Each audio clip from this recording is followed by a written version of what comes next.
I ain't seen nobody die from smoking. But everybody keeps dying from alcohol, this, alcohol, that, kidney, this, kidney, that. Overdose. Like, the fuck? I've always been the black sheep. I'm really the most complicated and yet the most easy to understand person that you'd ever meet. That's just how it is. Would you consider yourself a stoner? Yeah, for life. When was the first time you smoked weed? November 2020. That extent. I was coming off a heartbreak, so Who influenced your intake of weed? one of my former friends, her now ex-boyfriend, gave me my first blunt. What is the feeling of weed? It's quite dynamic, really. It's not something that I can really explain because everybody experiences marijuana differently. I mean, we're all on different planes of consciousness, so you can't really tell. But for me, it's kind of like I'm floating. I'm everything and I'm nothing. Like I'm just there. And then okay, it physically manifests as this calm temperament. I'm just chilled and just, just smiling at everybody, just, in my own lane. Like wherever I am, once I'm high, I'm very withdrawn into myself because it's not just me. In this moment of highness or being high, I am on a different plane of consciousness. And to participate in that plane, which is in my head, and still be present here in the physical, it's quite tasking.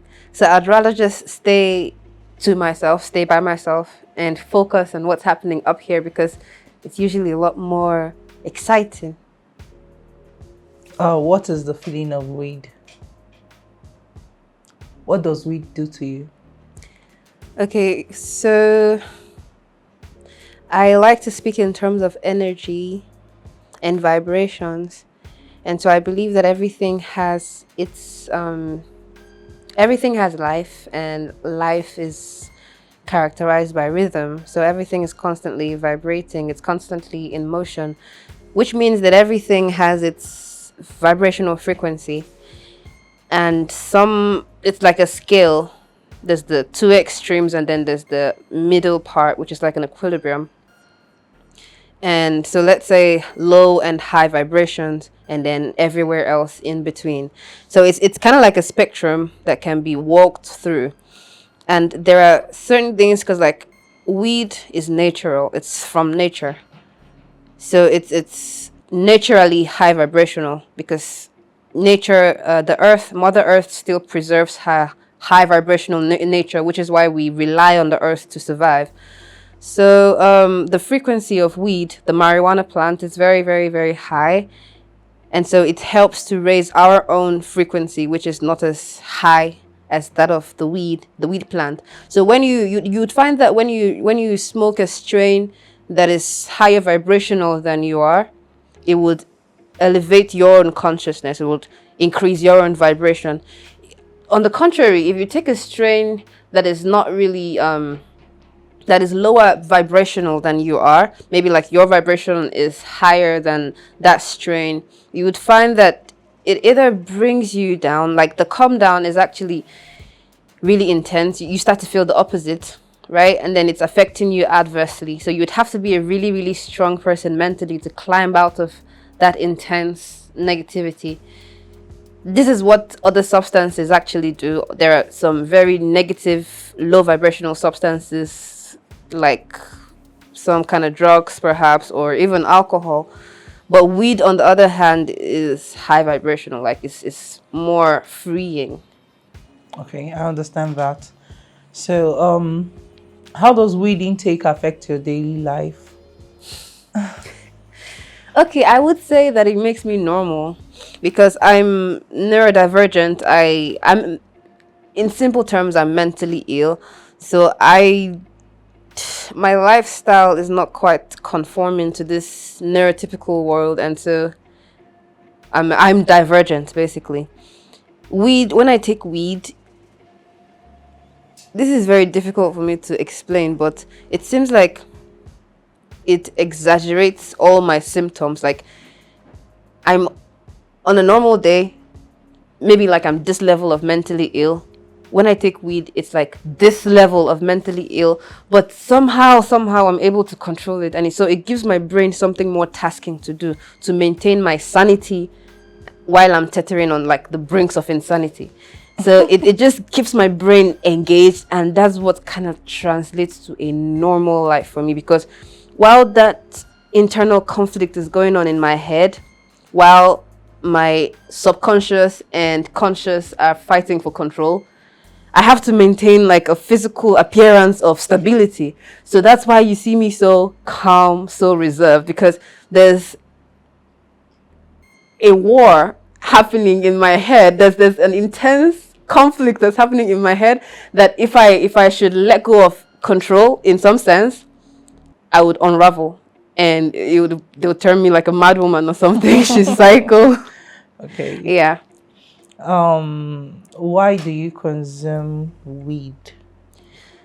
Uh it I helps think me. your answer Yeah, it answered. helps me to escape reality. Okay. This reality that is not real to me.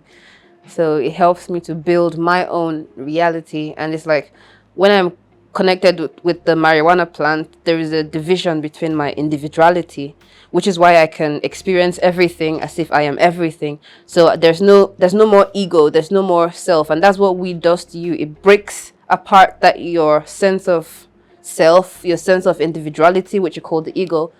So there's a sort of ego death, and you become one with everything. That's it That for me. makes sense. Do your parents know you smoke? Yeah, they do. How did they react to the news? Like every average Nigerian parent would. But the thing is, I've always been the black sheep. I've always owned my individuality. I've always known that I was different, and it cost me a lot of pain growing up, but it molded me into um being the confident, authentic person that I am now, because now I would just rather be me, do me, and let the world adjust. So my parents have always been a rebel. So they don't really They've now adjusted. they've just yes, exactly. They just let me to be me. They just let me to be myself, and they just go with the flow. I wish other African parents are like that. It takes work. It takes work, but the thing is, everything is based on fear now. Everybody's scared. Do you believe there is a wrong perception about weed? Yeah, definitely there is. Can you educate us more on the topic Basically, of it's weed? everything that I have said. Everything that I have said previously, leading up to this moment. Nobody, for the non-smokers especially, they don't see that weed has this beautiful experience. They see weed because of indoctrination, because this is what we were grown up listening to. This is what we were told while we were growing up, that we shouldn't smoke Igbo. There are people who go mad. The thing is, when you actually get to it, yeah, like when we actually get down to it, you would see that the world is not real. It's an illusion that people are desperately trying to hold on to. So when you see anything that threatens that sense of reality to them, it scares them. They don't want to go down that lane because they find peace in the known. They find peace in what they know, what is familiar to them, their familiar experiences. So they can't really let themselves break out of that bounds of familiarity. So when anybody tries to threaten that, when anything tries to threaten that, they would clamp down on it. And that's why we have marijuana classed under like the schedule. Illegal Yeah, drugs. yeah. And that's the funny thing, yeah, because marijuana is now schedule 1 and cocaine is like schedule 2 or 3. Like they made marijuana so high up that everybody is just clamping down on it. And the funny thing is that now marijuana is being used for mental Treating health cancer research. patients. Do you like now they're now trying to tap into the I don't know why anybody would make nature illegal. It doesn't make any sense. I like that. I don't know why anyone would make nature illegal. So, what do you wish everyone knew about weed? Weed will save your life. Weed will save your life. Can you emphasize on that? I used to be this person who was so, should I say that I was so crippled by depression and anxiety. I used to be surrounded with this intense darkness because everything felt so, I don't know how to explain this in logical terms because my brain would just not interpret for me, but I will try. It's like it's like everything looked so bleak and so gloomy. This dark cloud overhead kind of thing, and I was not living at all. I was barely just getting by. I was very suicidal as well. I just, was tired. Just wanted to end it all. But I started smoking weed, and for the first time in my life, I saw light. I don't know how it happened. It seemed like I found myself. I had always been like this, but I had clamped down on it because it was not normal. So I had these extraordinary gifts, and I just knew that I'm different from, like what's obtainable.